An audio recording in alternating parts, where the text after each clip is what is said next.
मिरजेतील जागतिक क्षयरोग दिनानिमित्त शासकीय वैद्यकीय महाविद्यालय रुग्णालय मिरज येथे जनजागृती कार्यक्रम शासकीय वैद्यकीय महाविद्यालयाचे अधिष्ठाता आदरणीय डॉक्टर ननंदकर सर यांच्या प्रमुख उपस्थितीत साजरा करण्यात आला। जागतिक क्षयरोग दिनानिमित्त महानगरपालिका क्षेत्रातील विविध नर्सिंग महाविद्यालयातील विद्यार्थिनींनी रांगोळी स्पर्धा तसेच पोस्टर्स स्पर्धा यामध्ये सहभाग घेतला होता।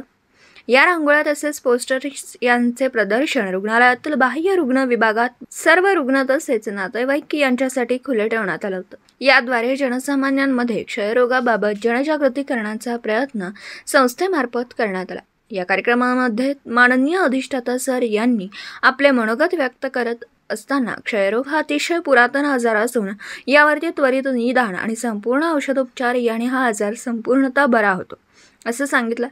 जन औषध विभागाकडील डॉक्टरांनी क्षयरोगाबाबत माहिती देणारी पठनाटिका सादर केली। नर्सिंग कॉलेजमधील विद्यार्थ्यांसाठी आणि मिरज तालुक्यामध्ये कार्यरत असणाऱ्या आशाताईंसाठी प्रश्नमंजुषा कार्यक्रम या निमित्ताने घेण्यात आला। यामध्ये क्षयरोगाबाबतचे विविध प्रश्न उपस्थितांना विचारण्यात आले।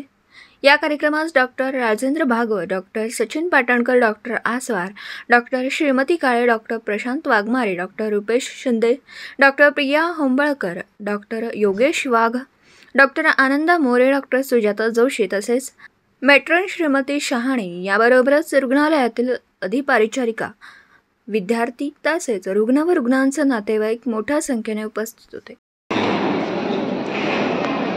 आंतरराष्ट्रीय क्षयरोग दिन हा यावर्षी yes we can end it किंवा आपण याच्या शेवटापर्यंत जाणार आहे किंवा आपण या आजाराला संपवणार आहे असा निर्धार करणारं हे घोषवाक्य आहे।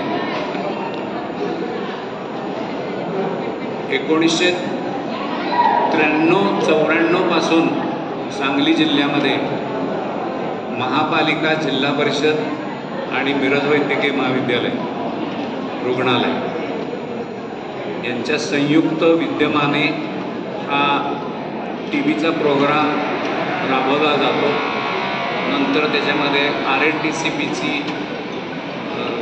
निर्मिती झाली आणि तो एक यशस्वी प्रोग्राम म्हणून गेली अनेक वर्ष त्याचं यशाचे जर आकडे बघितलेत तुम्ही की निदान किती जणांचं झालं, उपचार किती जणांचे झाले आणि यशस्वी उपचार किती जणांचे झाले, तर ते सगळं क्रेडिट, सगळं यशाचं क्रेडिट हे अधिष्ठातांच्या आणि कलेक्टर साहेबांच्या नेतृत्वाखाली जे काम केलं जातं त्याला आहे।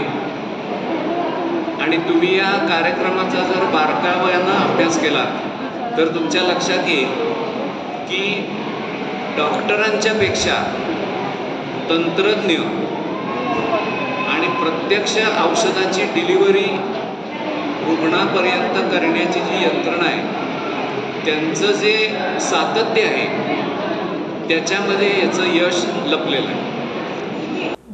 दिवसभरातील घडामोडींचा आढावा घेण्यासाठी पाहत रहा N24 मराठी न्यूज चॅनल।